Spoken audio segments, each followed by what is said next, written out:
স্বাগত জানাচ্ছি।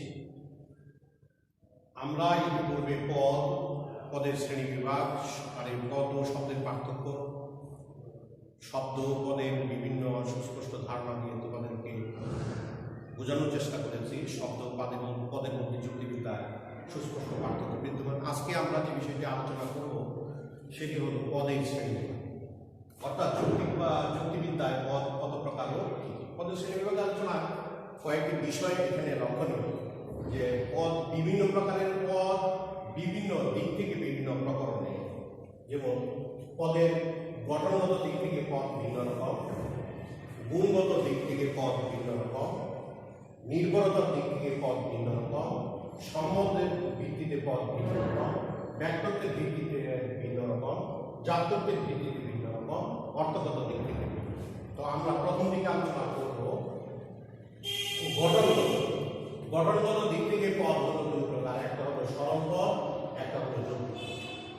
যে ধরনের পদ একটি মাত্র শব্দ দ্বারা গঠিত সেই পদ হলো সরল পদ, যেখানে একটি মাত্র শব্দ একটি মাত্র পদকে নির্দেশ করে।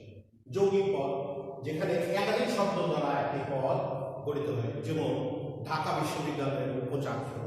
আর সরল পদ হলো যেমন বই, খাতা, কলম, সক্রেটিস। তো এই সরল পদ এবং যৌগিক পদের সুস্পষ্ট নির্দেশনা পেলে যে সরল পদ হলো একটি একক শব্দ, যৌগিক পদ হলো কয়েকটি শব্দের সমাবেশ। গুণগত দিক থেকে পদ আবার দুই ভাগে বিভক্ত, একটি হলো বস্তুবাচক পদ, আরেকটি হলো গুণবাচক। বস্তুবাচক পদ হলো কোনো বস্তুর নাম, আর গুণবাচক পদ হলো কোনো গুণের নাম। নির্ভরতার দিক থেকে পদ দুই প্রকার, একটি হলো নিরপেক্ষ পদ, আর একটি হলো সাপেক্ষ পদ। নিরপেক্ষ পদ হলো যে পদ তোমার ও তার অর্থ প্রকাশের জন্য অন্য পদের উপর নির্ভর করতে হয় না, তাকে বলে নিরপেক্ষ পদ। আর সাপেক্ষ পদ হলো যে পদ তার অর্থ প্রকাশের জন্য অন্য পদের উপর নির্ভর করতে হয়, তাকে বলে সাপেক্ষ। একটু উদাহরণের সাথে স্পষ্ট করতে হবে, যেমন সাপেক্ষ পদ হলো স্বামী, স্ত্রী ছাড়া কখনো স্বামী হবে না। যেমন শিক্ষক, ছাত্র ছাড়া কোনো সময় শিক্ষক হবে না। তাদের অর্থ প্রকাশ করতে গেলে, স্বামীর অর্থ প্রকাশ করতে গেলে স্ত্রীর প্রয়োজন, শিক্ষকের অর্থ প্রকাশ করতে গেলে ছাত্রের প্রয়োজন। কিন্তু নিরপেক্ষ পদ এরকম, বই, খাতা, কলম প্রকাশের জন্য অন্য কোনো জিনিসের বা অন্য কোনো শব্দের অর্থ প্রকাশের প্রয়োজন হয়। সম্বন্ধের ভিত্তিতে পদ দুই প্রকার, বিপরীত পদ, বিরুদ্ধ পদ। বিপরীত সম্পর্কটা অনেক রকমের আছে, তার মধ্যে এখানে যে দুটো বিষয় আলোচনা করা হয়, একটা হলো একটি শব্দের বিপরীতে আরেকটি শব্দ ব্যবহৃত হতে পারে, যেমন লালের বিপরীতে কালো, এটা হলো বিপরীত। এখানে একটা শব্দের বিপরীতে আরেকটা শব্দ থাকা মানে কি একটি পদের বিপরীতে আরেকটি পদ ব্যবহৃত, এরকম সম্পর্ক ব্যক্তিগত দিক থেকে সেটি একটি আরেকটি বিরোধিতা প্রকাশ করে। কিন্তু বিরুদ্ধ পদ এরকম, বিরুদ্ধ পদের বিরোধিতা একটু ভিন্ন। এখানে বলা হয় ব্যক্তিগত দিক থেকে একটি পদের বিপরীতে আরেকটি পদ যদি এরকম ভাবে ব্যবহৃত হয় যে বিপরীত পদটি অপর পদের সমস্ত ব্যক্তিত্বকে বিরোধিতা করে, তবে সেটি হবে বিরুদ্ধ পদ। যেমন সাদার বিরুদ্ধে আমি যদি বলি সাদা, অসাদা, তাহলে এটি হবে বিরুদ্ধ পদ, সাদা, অসাদা।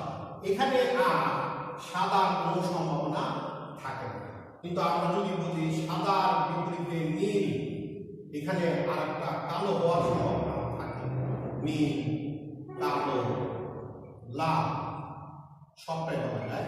কিন্তু সাদার বিপরীতে আমরা যদি অসাদা বলি, তাহলে সম্বন্ধের ব্যক্তিতে বিপরীতে এখানে যে বিরোধিতা হয় সেটা হলো বিরোধিতা এবং সুস্পষ্ট বিরুদ্ধ। আবার ব্যক্তিত্বের ভিত্তিতে পদ হলো 5 প্রকার। এর মধ্যে একটি হলো নির্দিষ্ট পদ, যদি নির্দিষ্ট করে কেউ কাউকে নির্দেশ করে তাহলে হলো নির্দিষ্ট পদ। অনির্দিষ্ট পদ কাউকে নির্দিষ্ট করে না, এরকম পদ। বিশিষ্ট পদ হলো একক কোনো ব্যক্তিকে বা বস্তুকে নির্দেশ করে, সেটা হলো বিশিষ্ট পদ। সাধারণ পদ হলো যার দ্বারা একটা পদ দ্বারা যেখানে অনেককে বোঝানো হয়, অর্থাৎ শ্রেণীগত বা গোষ্ঠীগত কোনো পদকে বোঝানো হয়, তখন তাকে বলে সাধারণ পদ। আর সমষ্টিবাচক পদ গোষ্ঠীবদ্ধ কোনো বস্তুকে একক জায়গায় অবস্থিত কোনো বস্তুকে নির্দেশ করতে গেলে যে পদ ব্যবহৃত হয় তাকে বলে সমষ্টিবাচক পদ। অসমষ্টিবাচক পদ যা কোনো জায়গায় নির্ধারিত গোষ্ঠীবদ্ধ বা একত্রে অবস্থান করে না তাকে বলে অসমষ্টিবাচক পদ। জাত্যর্থের ভিত্তিতে পদের শ্রেণীবিভাগ রয়েছে। জাত্যর্থের ভিত্তিতে পদ দুই প্রকার, জাত্যর্থক পদ, অজাত্যর্থক পদ। আমরা যদিও ব্যাত্যর্থ জাত্যর্থের আলোচনা করে আসতেছি, তো জাত্যর্থটা হলো পদের গুণের দিক আর ব্যাত্যর্থ হলো পদের পরিমাণের দিক। জাত্যর্থগত দিক থেকে যদি কোনো পদের ব্যাত্যর্থ জাত্যর্থ উভয়ই থাকে তাকে বলে জাত্যর্থক পদ, আর যে পদের শুধু ব্যাত্যর্থ অথবা শুধু জাত্যর্থ থাকে তাকে বলে অজাত্যর্থ।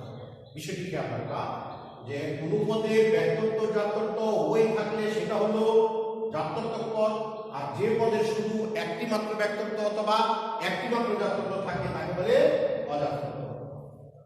আবার হলো অর্থগত দিক থেকে। অর্থগত দিক থেকে পদ হলো 5 প্রকার। একটি হলো সদর্থক পদ, অপরটি হলো নৈর্থক পদ। সদর্থক বা ইতিবাচক অর্থাৎ আবোধক শব্দ প্রকাশ করে। সদর্থক কোন গুণের উপস্থিতিকে সদর্থক বলে, কোন গুণের উপস্থিতিকে সদর্থক বলে। নৈর্থক হলো কোন গুণের অনুপস্থিতি, অর্থাৎ আমূলক বাক্যটা হলো সদর্থক, সে হয় সাদা, এটা হলো সদর্থক। কোন নৈর্থক পদ মানে কোন গুণের অনুপস্থিতি, সে নয় সাদা, এটা হলো নৈর্থক।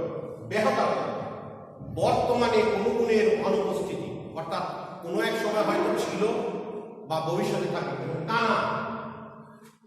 অন্ধ অন্ধ আমাদের লোকাল ভাষায় আমরা ভিন্ন রকম বলি, কিন্তু এটা হলো যেমন অন্ধ, বোবা, খোরা, এরা কোনো এক সময় তাদের এই গুণ থাকতে পারে, বর্তমানে এই গুণের অনুপস্থিতিতে সে যে গুণটা প্রকাশ করে এটাকে বলে ব্যাহতার্থক।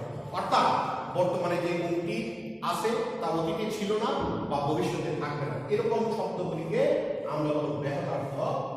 একার্থক পদ অনেক পদই রয়েছে যার একটা মাত্র অর্থ, যেমন একটা বই, বইয়ের আর ভিন্ন কোনো অর্থ নেই।